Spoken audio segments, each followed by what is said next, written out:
بسم اللہ الرحمن الرحیم۔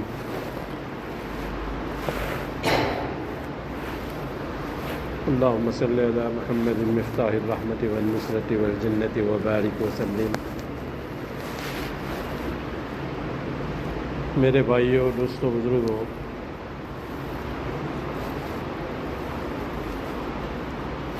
ایک حدیث پاک کا مفہوم ہے۔ فرمایا حضور اقدس صلی اللہ علیہ وسلم نے کہ کل قیامت کے دن لوگ نفسا نفسی کے عالم میں ہوں گے، ہر کوئی اپنے اپنے اعمال کے مطابق پسینوں میں ڈوبا ہوا ہوگا، سورج سوا نیزے پر ہوگا، زمین تانبے کی ہوگی، اور ایسے وحشتناک عالم میں کچھ لوگ ہوں گے جو موتیوں کے منبر پر ہوں گے اور مسک کے تیلوں کے اوپر تفریح کر رہے ہوں گے، انہیں کوئی فکر نہیں ہوگی۔ اور یہ جناب رسول اللہ صلی اللہ علیہ وسلم کی زبانی کہی ہوئی بات ہے۔ میری اور آپ کی آنکھوں نے جو کہا وہ جھوٹ ہو سکتا ہے، میرے اور آپ کے کانوں نے جو سنا وہ جھوٹ ہو سکتا ہے، لیکن جناب رسول اللہ صلی اللہ علیہ وسلم کی بتائی ہوئی باتیں کبھی جھوٹ نہیں ہو سکتی۔ اور اس کو لے کر کے ہمارے دل میں اگر شک اور وسوسہ پیدا ہوا تو سمجھو ہمارے ایمان کا خطرہ ہے۔ اس لیے حضرت ماریہ رضی اللہ تعالیٰ عنہ کے بارے میں آتا ہے کہ حضرت ماریہ رضی اللہ تعالیٰ عنہ جو حضور اقدس صلی اللہ علیہ وسلم کی ایک بانڈی تھی، جن سے اللہ کے رسول صلی اللہ علیہ وسلم کو ایک بیٹا تھا جن کا نام تھا ابراہیم۔ حضرت ابراہیم رضی اللہ تعالیٰ عنہ کا چونکہ بچپن ہی میں انتقال ہو گیا تھا، تو حضرت ماریہ رضی اللہ تعالیٰ عنہ بیٹے کے انتقال کے وقت مایوس بیٹھی ہوئی تھی۔ آخر ماں تو ماں ہوتی ہے، ماں کے دل میں بیٹے کی عظمت، بیٹے کی محبت ہوتی ہی ہے۔ اللہ کے حبیب صلی اللہ علیہ وسلم نے دیکھا تو پوچھا کہ ماریہ کیا بات ہے؟ تو کہا کہ یا رسول اللہ صلی اللہ علیہ وسلم میرا بیٹا۔ اللہ کے حبیب صلی اللہ علیہ وسلم نے فرمایا کہ ماریہ رنج نہ کرو، غم نہ کرو، تمہارا بیٹا جنت کے جھولوں پہ جھول رہا ہے۔ اگر دیکھنا چاہتی ہو تو آؤ آگے بڑھو، میں اللہ سے دعا کرتا ہوں کہ اللہ تجھے تیرا بیٹا دکھا دے۔ یہ سن کر حضرت ماریہ رضی اللہ تعالیٰ عنہ مارے خوشی کے آگے بڑھی، ایک قدم آگے بڑھایا، پھر ایک دم سے اپنے آپ کو ایک قدم پھر پیچھے ہٹا لیا۔ اللہ کے حبیب صلی اللہ علیہ وسلم نے پوچھا کہ ماریہ کیا بات ہے کہ اپنے آپ کو آگے بڑھایا پھر اپنے آپ کو پیچھے ہٹا لیا؟ حضرت ماریہ رضی اللہ تعالیٰ عنہ نے فرمایا کہ یا رسول اللہ صلی اللہ علیہ وسلم، جب زمانے کے نبی، وقت کے نبی محمد الرسول اللہ صلی اللہ علیہ وسلم نے یہ بات کہہ دی کہ میرا بیٹا جنت کے جھولوں پہ جھول رہا ہے تو بے شک جھول رہا ہے۔ اگر میں بیٹے کی محبت میں بیٹے کو دیکھنے کے لیے آگے بڑھ گئی اور کل قیامت کے دن اگر مجھ سے یہ پوچھ لیا گیا کہ ماریہ تجھے تیری آنکھوں پہ بھروسہ تھا، میرے نبی کی بات پہ بھروسہ نہیں تھا، تو میں کیا جواب دوں گی؟ تو ہم جناب رسول اللہ صلی اللہ علیہ وسلم کی اس بات پر کامل یقین کر کے اس بات کی کبھی امید کریں کہ انشاءاللہ کل موتیوں کے منبر پر ہم ہی لوگ ہوں گے، اور مسک کے پر تفریح کرنے والے ہم ہی لوگ ہوں گے۔ صحابہ نے پوچھا کہ رسول اللہ صلی اللہ علیہ وسلم وہ کون ہوں گے؟ اللہ کے حبیب صلی اللہ علیہ وسلم نے فرمایا کہ نہ وہ شہداء ہوں گے، نہ نبی ہوں گے، نہ انبیاء ہوں گے، کون ہوں گے؟ میری امت کے وہ لوگ ہوں گے جو مختلف خاندانوں سے، مختلف علاقوں سے ایک اللہ کے لیے ایک جگہ جمع ہوئے ہوں گے۔ آج ہم لوگ گجرات سے یہاں تک تمہارے ترنجی پٹی میں پہنچے ہیں، ہمارا اور کوئی رشتہ نہیں ہے بھائی، ایمان کا رشتہ ہے، اور ایمان کی نسبت پر ایک اللہ کو راضی کرنے کی نیت سے ہم لوگ جمع ہوئے ہیں، اور کوئی نیت نہیں ہے بھائی، نہ کوئی کاروبار کرنا ہے، نہ کوئی اور ڈیلنگ کرنا ہے، نہ کوئی اور بزنس کرنا ہے، کیا ہے بھائی؟ ایک اللہ کے دین کی نسبت پر جمع ہوئے ہیں۔ تو ہمیں اللہ پاک بار بار ایسی مجلسوں میں بٹھا کر کے موتیوں کے منبر کے مستحق بنا دے۔ کیونکہ معمولی مجلس نہیں ہے بھائی، اس کا پتہ جب کل آنکھ کھلے گی، حقیقی آنکھ کھلے گی، تب پتہ چلے گا۔ تو یہاں وعظ اور بیان کرنا کوئی مقصد نہیں ہے، اور یہ ہمارا کام بھی نہیں ہے، یہ تو علماء کرام کا کام ہے۔ ہمارے کام میں وعظ و بیان ہے بھی نہیں، ہمارے کام میں تو کام کے تذکرے ہیں۔ اس لیے ہمارے بڑے چاہتے ہیں کہ لوگوں کو کام سمجھایا جائے، کیونکہ دنیا کا اصول ہے کہ جو چیز سمجھ میں آتی ہے لوگوں کے لیے کرنا آسان ہو جاتا ہے۔ اور جو چیز سمجھ میں آتی ہے انسان اس کے پیچھے اپنی جان کو بھی کھپاتا ہے، اپنے مال کو بھی کھپاتا ہے، اپنے دل و دماغ کی صلاحیت کو بھی کھپاتا ہے اور اپنے وقت کو بھی قربان کرتا ہے، کیونکہ اس کے سمجھ میں بات آتی ہے۔ جیسے آج ہم نے پیسوں کی قیمت کو سمجھا، پاؤنڈ کی قیمت کو سمجھا، ڈالر کی قیمت کو سمجھا، تو یہ ساری چیزیں حاصل کرنے کے لیے ہمارے لیے ساری قربانیوں کا دینا آسان ہو گیا۔ ہم پیسہ حاصل کرنے کے لیے، ڈالر پاؤنڈ حاصل کرنے کے لیے کیا کیا نہیں کرتے، اپنے وقت کی قربانی بھی دیتے ہیں، اپنی صلاحیتوں کو بھی لگاتے ہیں، اپنے جان مال کی قربانی بھی دیتے ہیں، کیونکہ ہم نے اس کی قیمت کو سمجھا ہے۔ اس لیے ہمارے بڑے چاہتے ہیں کہ امت کو کام سمجھایا جائے۔ تبلیغ جو ہے یہاں دعویٰ نہیں ہے کہ ہم سمجھا ہی دیں گے، یہاں تو سمجھانے کی کوشش کی جا رہی ہے۔ سمجھانے والا اللہ ہے بھائی، کون سمجھائے گا؟ اللہ ہی سمجھائے گا۔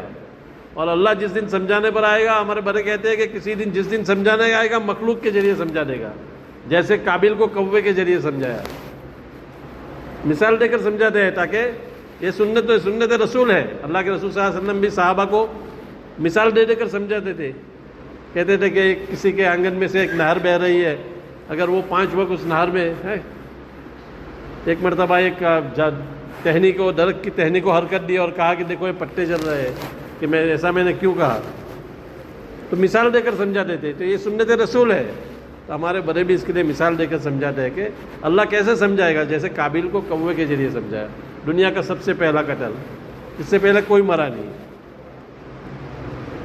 تو اب قابل کا قتل ہوا تو حابیل پریشان کہ اب اس کا کیا کیا جائے، اس سے پہلے کوئی مرا نہیں، تو اللہ نے 2 کووں کو بھیجا۔ کتابوں میں آتا ہے کہ 2 کووں کو بھیجا، کوے آئے آپس میں لڑے، جس میں ایک کوا مر گیا۔ اب دوسرے کوے نے چونچ سے کچھ مٹی نکالی اور مٹی نکال کر کے مرے ہوئے کوے کو اس مٹی کے کھڈے میں ڈال دیا، پھر اس کے اوپر مٹی ڈال دی۔ تو ہمارے بڑے فرماتے ہیں کہ اللہ نے قیامت تک آنے والے انسانیت کو قبر کا نظام ایک کوے کے ذریعے سمجھا دیا۔ ہاں، تو اللہ جس دن سمجھانے پر آئے گا کسی مخلوق کے ذریعے سمجھا دے گا۔ ہمارے کام میں اللہ نے ہمیں محنت کا مکلف بنایا ہے، ہمیں اللہ نے اس کام کا ذمہ دار بنا کر کے بھیجا ہے، اور جناب رسول اللہ صلی اللہ علیہ وسلم نے امت کو یہی کام سمجھایا۔ صحابہ کرام رضوان اللہ علیہم کو مسلسل مکی زندگی میں 12 سال اسی کے اوپر محنت کی اور یہ کام کو سمجھایا، کوئی شریعت نہیں، کام کو سمجھایا، اور صحابہ کی سمجھ میں کام آیا تو صحابہ نے قربانیاں پیش کی، اور صحابہ نے جناب رسول اللہ صلی اللہ علیہ وسلم کے ہاتھوں بیعت کی کہ یا رسول اللہ صلی اللہ علیہ وسلم، ہم آپ کی باتوں کو سنیں گے، مانیں گے اور اس کے اوپر عمل کریں گے۔ ہمارا دل چاہے گا تو بھی عمل کریں گے، ہمارا دل نہ چاہے گا تو بھی عمل کریں گے، فراوانی میں بھی عمل کریں گے، تنگ دستی میں بھی عمل کریں گے، ہر حال میں آپ کی باتوں کو سنیں گے، مانیں گے اور اس کے اوپر عمل کریں گے۔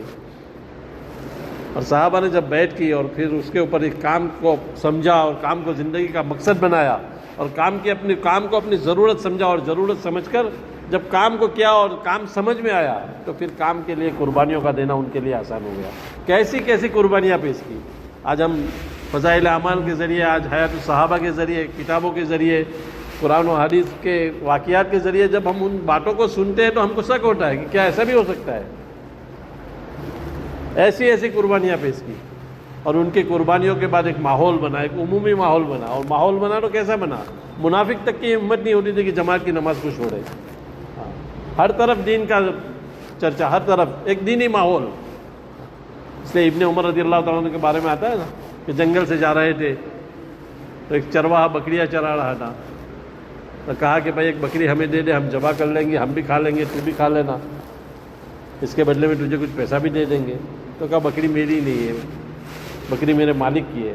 تو اب ابن عمر رضی اللہ عنہ نے بطور امتحان اس سے پوچھا کہ بھائی مالک یہاں کہاں ہے؟ مالک کو کہہ دینا جنگل میں بھیڑیا آیا تھا، وہ اٹھا کے لے کے گیا۔ تو کہا فین اللہ، اللہ کہاں جائے گا؟ مالک تو نہیں دیکھتا، مالک کا اللہ دیکھتا ہے۔ ایک عورت کے بارے میں آتا ہے کہ اپنی بیٹی کو ایمان سکھا رہی ہے، اپنی بیٹی کو دین سکھا رہی ہے گھر میں، کہتی ہے کہ بیٹی دودھ میں پانی ملا دے۔ تو کہا کہ امیر المومنین حضرت عمر نے منع فرمایا ہے۔ حضرت عمر کے زمانے کا واقعہ ہے، حضرت عمر گز فرما رہے تھے، تو سنا کہ امیر المومنین نے منع کیا ہے۔ تو اس زمانے کی مائیں بھی ایسی ہوا کرتی تھی، ماحول تھا، سمجھے کہ نہیں، اپنی بیٹیوں کی تربیت کرتے تھے۔ تو کہا امیر المومنین یہاں کہاں دیکھیں گے رات کے اندھیروں میں، تو بیٹی بھی اس زمانے کی تھی، ماحول بنا ہوا تھا، ایک ماحول تھا، ایک دینی ماحول تھا. بیٹی بھی کہہ رہی کہ عمر تو نہیں دیکھتا، عمر کا اللہ تو دیکھتا ہے. ایک ماحول بنے گا تو ہر ایک کے لیے دین پر چلنا آسان ہو جائے گا. ہاں، اس لیے یہ کام جو ہے، کام ہماری ذمہ داری ہے. کام جو ہے جناب رسول اللہ صلی اللہ علیہ وسلم کے ختم نبوت کے طفیل میں یہ کام ہمارے ذمے کیا ہے. یہ کوئی ثواب کا کام نہیں ہے، سمجھے گے نہیں. آج سب سے بڑی کمزوری جو ہے، کوئی ثواب کے لیے کر رہا ہے، کوئی کیا سوچ کے کر رہا ہے کہ بھائی یہ بگڑ گیا ہے اس کو جماعت میں بھیج دو، یہ کچھ کام نہیں کر رہا ہے اس کو جماعت میں بھیج دو، یہ آؤٹ لائن پہ چلا گیا ہے اس کو جماعت میں بھیج دو. یہ لوگوں کو سدھارنے کی اور لوگوں کو کام پہ لگانے کی اور لوگوں کے کاموں بنانے کی، یہ تعویذ کے طریقے سے استعمال کرنے کا کام نہیں ہے. ہم نے کام کو سمجھا ہی نہیں آج تک. یہ الگ بات ہے کہ کام اتنا کبھی اس کام میں اتنی قوت اور اتنی طاقت ہے کہ جو جس نیت سے لگ جاتا ہے اللہ اس نیت پہ اسے کامیاب کر دیتا ہے. یہ الگ بات ہے. یہ دعوت کا کام اتنا کبھی ہے، جو بھی اس سے ٹکرائے گا دو ہی چیز ہوگی، یا تو ہدایت ہوگی یا تو ہلاکت ہوگی. دعوت کا کام اتنا کبھی کہ جو بھی اس سے ٹکرائے گا یا تو ہدایت ہوگی یا تو ہلاکت ہوگی. عمر ٹکرایا اللہ نے ہدایت دے دی، ہندا ٹکرائی اللہ نے ہدایت دے دی، ابو جہل ٹکرایا اللہ نے ہلاک کر دیا، فرعون ٹکرایا اللہ نے ہلاک کر دیا. قرآن میں حدیثوں میں سینکڑوں واقعات اس کے ہیں. دعوت سے جو بھی ٹکرایا یا تو ہلاک ہوگا یا تو ہدایت پہ آئے گا. اور کام تو دعوت کے ذریعے بنیں گے. داعی کے ساتھ اللہ کی مدد کا وعدہ ہے، تو ہمیں مدد کے لیے نہیں کرنا ہے، ہمیں ثواب کی نیت سے نہیں کرنا ہے، لیکن کام اس لیے کرنا ہے کہ جناب رسول اللہ صلی اللہ علیہ وسلم کے ختم نبوت کے طفیل میں یہ کام ہمارے ذمے کیا ہے اور یہ کام ہماری ذمہ داری ہے. تو ذمہ داری کو پورا کرنے کے لیے ہمیں یہ کام کرنا ہے، سمجھے گے. ہاں، جناب صلی اللہ علیہ وسلم فرمایا کہ انا خاتم النبیین لا نبی بعد، میرے بعد کوئی نبی نہیں آئے گا. اب نبوت کا جو بھی دعویٰ کرے گا وہ اپنے دعوے میں جھوٹا ہے، سمجھے گے نہیں. تو ذمہ داری کو پورا کریں گے تو اللہ کی مدد آئے گی. مولانا ابراہیم صاحب فرماتے ہیں کہ یہ کام ہماری ذمہ داری ہے اور ذمہ داری کو پورا کریں گے تو اللہ کی مدد آئے گی. اور فرمایا کہ ذمہ داری کو اگر چھوڑیں گے تو اللہ کی پکڑ بھی آئے گی. حضرت فرماتے ہیں کہ ذمہ داری کے پورا کرنے پر اللہ کی مدد آئے گی اور چھوڑنے پر اللہ کی پکڑ آئے گی. اللہ کسی کو ایک دم سے نہیں پکڑتے اور کسی کو ایک دم سے نہیں نوازتے. بعض مرتبہ ایک راستہ بند ہوتا ہے اور اس کے بعد اللہ ایک راستہ اس لیے بند کرتا ہے کہ تاکہ دوسرا راستہ کھولے. حضرت فرماتے ہیں کہ ایک راستہ بند ہوتا ہے اور دوسرا راستہ کھلتا ہے، یہ درمیان کا جو وقفہ ہے نا اس میں ہمارا ساتھی گھبرا جاتا ہے کہ اب کیا ہوگا. حضرت فرماتے ہیں کہ کچھ نہیں ہوتا. ہاں، تو ذمہ داری کو پورا کریں گے اور ذمہ داری سمجھ کر کام کو کریں گے تو ذمہ داری کے پورا کرنے کے اوپر سب سے پہلا انعام یہ آئے گا کہ اللہ اسبابوں کی پریشانیوں کو ختم کر دے گا. کام کو ذمہ داری سمجھ کر اپنی زندگی کا مقصد بنا کر کریں گے تو اسبابوں کی پریشانیوں کو ختم کر دے گا. ہاں، جتنے جو بھی اسباب کے ساتھ چل رہا ہے، کوئی کاشتکاری کر رہا ہے، کوئی ملازمت کر رہا ہے، کوئی بزنس کر رہا ہے، کوئی کیا کر رہا ہے، جو بھی کے اسباب کے لے کر کے چل رہا ہے، اللہ ان اسباب کی پریشانیوں کو ختم کر دیں گے اور اس کے بعد اس کے دل کو مطمئن کر دیں گے. اندر کی مایا بالکل مطمئن چین سکون والے اللہ زندگی عطا فرمائیں گے. زندگی کے ذمہ داری کے اوپر پورا کرنے کے اوپر. ظاہری اعتبار سے نقشے کیسے بھی ہو لیکن اندر سے بالکل مطمئن. اس لیے اللہ والے کے بارے میں آتا ہے نا کہ مجلس میں بیٹھے ہوئے تھے، کسی نے آ کر کے خبر دی کہ قافلہ آ رہا تھا سمندر سے تو ایک جہاز ڈوب گیا، اس میں ہمارا جہاز بھی ڈوب گیا. تو کہا، تھوڑی دیر دیکھا دل کی طرف، پھر کہا الحمدللہ. تھوڑی دیر کے بعد ایک اور آدمی آیا، کہا کہ وہ جو بات تھی وہ غلط تھی، جو جہاز گر گوا وہ ہمارا نہیں تھا، کسی اور کا تھا. پھر جھانکا اپنے آپ میں، پھر کہا الحمدللہ. پوچھا مریدین نے کہ حضرت کیا بات ہے؟ کہ بھائی جب جہاز کہا کہ ہمارا نہیں ہے، ہمارا نہیں کسی اور کا تھا، تب تو سمجھ میں آتا ہے کہ الحمدللہ، لیکن جب جہاز ڈوب گیا تب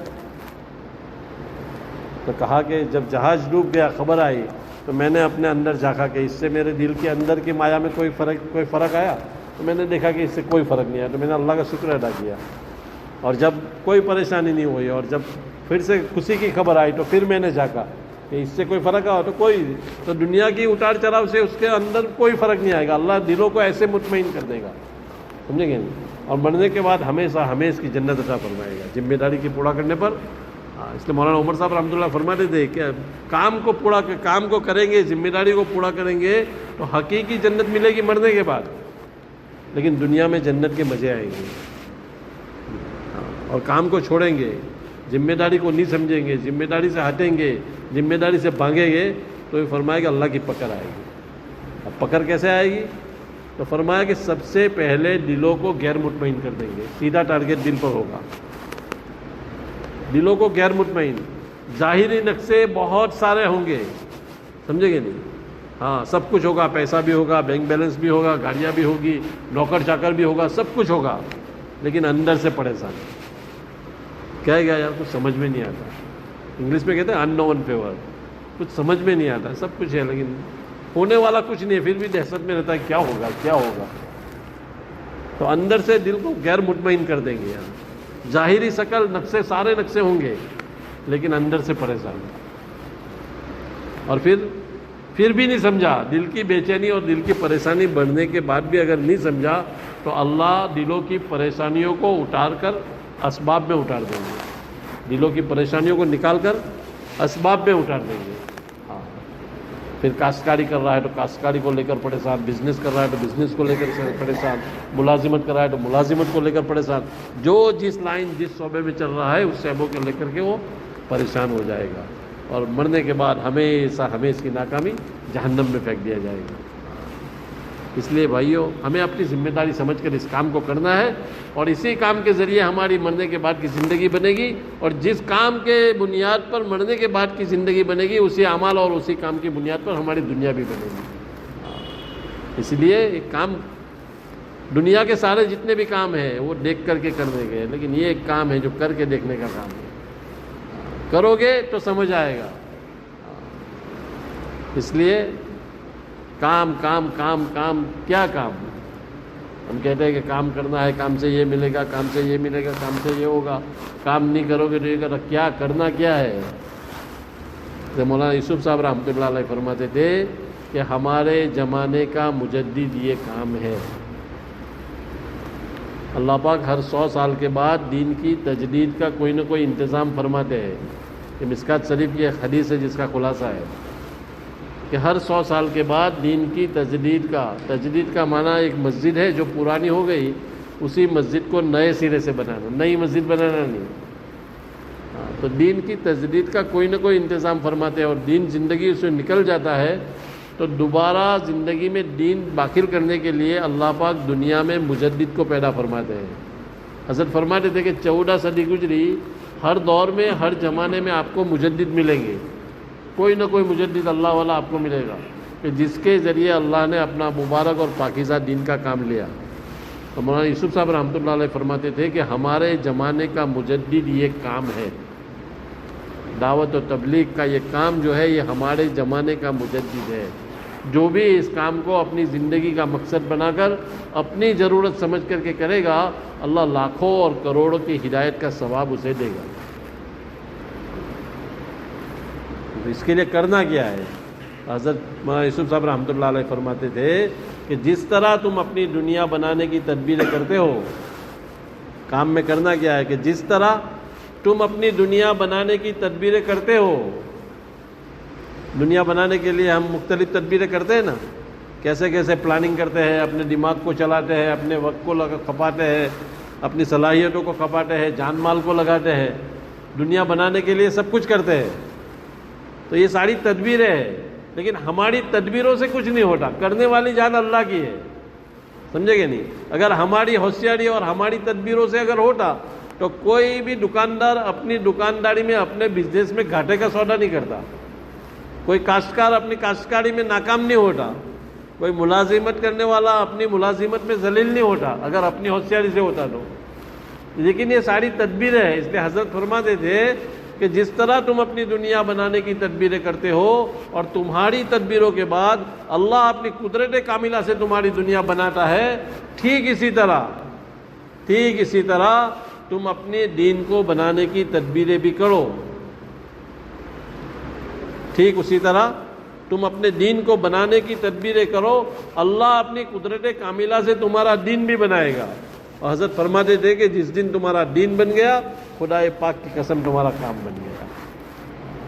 یہ دعوت و تبلیغ کی جو محنت ہے میرے بھائیوں، یہ دین بنانے کی تدبیریں ہیں۔ اس کے لیے سب تیار ہے بھائی؟ بتاؤ بھائی، اس کے لیے کون کون تیار ہے 4 مہینے کے لیے انشاءاللہ؟ نیت تو کم سے کم 4 مہینے کی ہر کوئی کرے۔ حضرت جی رحمۃ اللہ علیہ فرماتے تھے کہ میری چاہت ہے کہ ایک بھی ایمان والا 4 مہینے لگائے بغیر نہیں مرے۔ حضرت جی رحمۃ اللہ فرماتے تھے کہ میں نہیں کہتا کہ 4 مہینے میں آدمی بہت بڑا ولی بن جائے گا، لیکن اللہ کچھ 4 مہینے میں کچھ چیز ایسی ہے کہ کچھ نہ کچھ ایسا دے دے گا کہ جس کی برکت سے اس کا ایمان پر خاتمہ ہو جائے گا اور موت تک وہ چلتا رہے گا۔ اس لیے ایک آواز لگی ہے کہ ہر ایک کے 4 مہینے لگ جائے۔ اس کے لیے سب کریں گے نا بھائی؟ ہے کچھ امیر صاحب ہو اسکل؟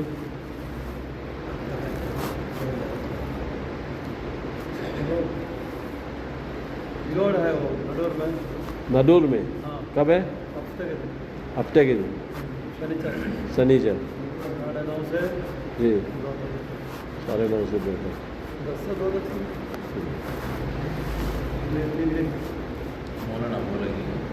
3 دن نقد جماعت بن رہی ہے ابھی انشاءاللہ یہاں سے سندور سے، کیا کہتے ہیں وڈا سندور سے 3 دن ابھی جماعت بن رہی ہے، جو جمعہ سنیچر اتوار کو۔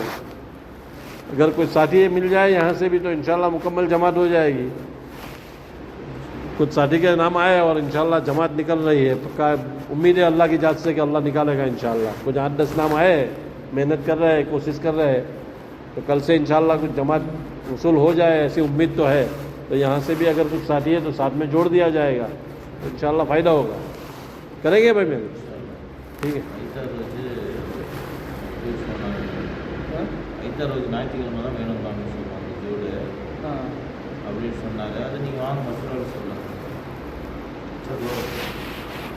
اللهم صل على محمد وعلى ال محمد كما صليت على ابراهيم وعلى ال ابراهيم انك حميد مجيد اللهم بارك على محمد وعلى ال محمد كما باركت على ابراهيم وعلى ال ابراهيم انك حميد مجيد لا اله الا الله الحليم الكريم سبحان الله رب العرش العظيم الحمد لله رب العالمين اللهم إني أسألك موجبات رحمتك وعزائم مغفرتك والغنيمة من كل بر والسلامة من كل اسم لا تدع لنا ذنبا إلا غفرته ولا هما إلا فرجته ولا ضيقا إلا غفرته ولا حاجة هي لك رضا إلا قضيتها يا أرحم الراحمين يا أرحم الراحمين يا أرحم الراحمين يا أول الأولين يا أكرم الأكرمين يا راحم المساكين يا ذي القوة المتين وإلهكم إله واحد لا إله إلا هو الرحمن الرحيم يا أحد الصمد الذي لم يلد ولم يولد ولم يكن له كفوا أحد يا حنان يا منان برحمتك نستغيث يا حنان يا منان برحمتك نستغيث یا اللہ، اے کریمہ کا، اے رحیمہ کا، اے کائنات کل کے بادشاہ، یا اللہ کائنات کا نظام تیرے قبضے قدرت ہے، یا اللہ کرتے ڈرنے والی ذات تیری ہے، تو سب کچھ کے بغیر سب کچھ کر سکتا ہے، یا اللہ تیرا ارادہ موجود ہے، تجھے کوئی پوچھنے والا نہیں، یا اللہ تجھے کسی کو پوچھنے کی ضرورت بھی نہیں، یا اللہ تو کہتا ہے کن فیکون ہو جا تو ہو ہی جاتا ہے، یا اللہ آپ تیری پرستش کرتے ہیں، تجھی سے مدد مانگتے ہیں، یا اللہ بے شک ہم گنہگار ہیں، گناہوں کی وجہ سے بے شک سزاوار ہیں، لیکن تیری رحیم جان سے رحمت کا سوال کرتے ہیں، یا اللہ تیری رحیم جان سے رحمت کا سوال کرتے ہیں، یا اللہ تیری رحیم جان سے رحمت کا سوال کرتے ہیں، تو ہمیں معاف فرما۔ اللہ اب تک کی پوری زندگی تیری نافرمانی میں گزر گئی، اللہ تیری نعمتیں کھاتے رہے، تیری نعمتوں کا استعمال کرتے رہے اور تیری ہی نافرمانی کرتے، اللہ ہمارے جرم عظیم کو معاف فرما، باقی زندگی تیری رضا والی گزرے سے فیصلے فرما، یا اللہ ایمان کامل عطا فرما، یقین صادق عطا فرما، یا اللہ تیرے جانے والی سے ہونے کا یقین نصیب کرو، اے اللہ صفت صلاۃ پر زندگی آ جائے ایسے فیصلے فرما، نمازوں کا اہتمام نصیب فرما، نمازوں کے ذریعے مسائل کے حل کا یقین نصیب فرما، اے اللہ علم نافع نصیب فرما، اے اللہ زہل سے حفاظت فرما، تیرا دھیان نصیب فرما مولا، غفلت سے حفاظت فرما، اخلاق کی بلندی نصیب فرما یا اللہ، نام و نمرود شہرت دکھلاوے سے حفاظت فرما، اخلاص اللہیت کی دولت سے مالا مال فرما یا اللہ، تیرے دین کی محنت کے لیے دور و دیر کے لیے قبول فرما یا اللہ دور و دیر کے لیے قبول فرما،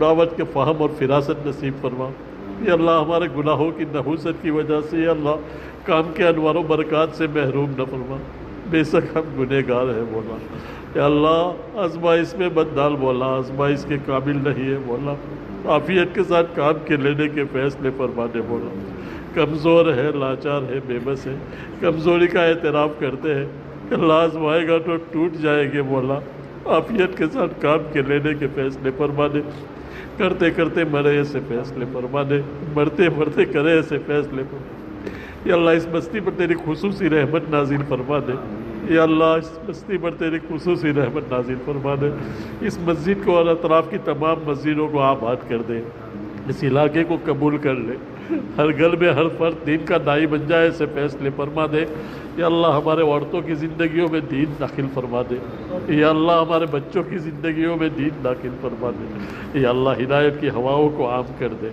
یا اللہ، ہمارے اس چلنے پھرنے کو قبول فرما لے، ٹوٹی پھٹی شکل میں جو محنت ہو رہی ہے قبول فرما لے، کام کرنے والوں کو قبول فرما لے، کام کی حفاظت فرما لے، کام کرنے والوں کی حفاظت فرما لے یا اللہ، جن لوگوں نے دعاؤں کے لیے کہا ہے، متفرق طور پر جن کا ہم پر حق ہے یا اللہ، جو کہنا چاہتے تھے نہیں کہہ سکے، ان تمام کی جائز تمناؤں کو پوری فرما، جو بیمار ہے ان کو شفا عطا فرما، جو جس لائن سے پریشان ہے ان کی پریشانیوں کو تو ختم فرما یا اللہ، جو بیمار ہے ان کو کامل شفا عطا فرما یا اللہ، جو بیجا مقدمات میں پھنسے ہوئے ان کی رہائی کے لیے شکل صورتیں پیدا فرما یا اللہ، جو بے قصور اللہ قید و بند ہے ان کی رہائی کے لیے شکل صورتیں پیدا فرما، ہماری اس دعا کو محض اپنے فضل سے، محض اپنے فضل سے جناب رسول اللہ صلی اللہ علیہ وسلم کے صدقے تو فعل میں قبول فرما۔ اللہم صلی علی سیدنا مولانا محمد وعلی آل سیدنا مولانا محمد وبارک وسلم بفضلہ وکرمہ، سبحان ربک رب العزۃ عما یصفون وسلام علی المرسلین والحمد للہ رب العالمین۔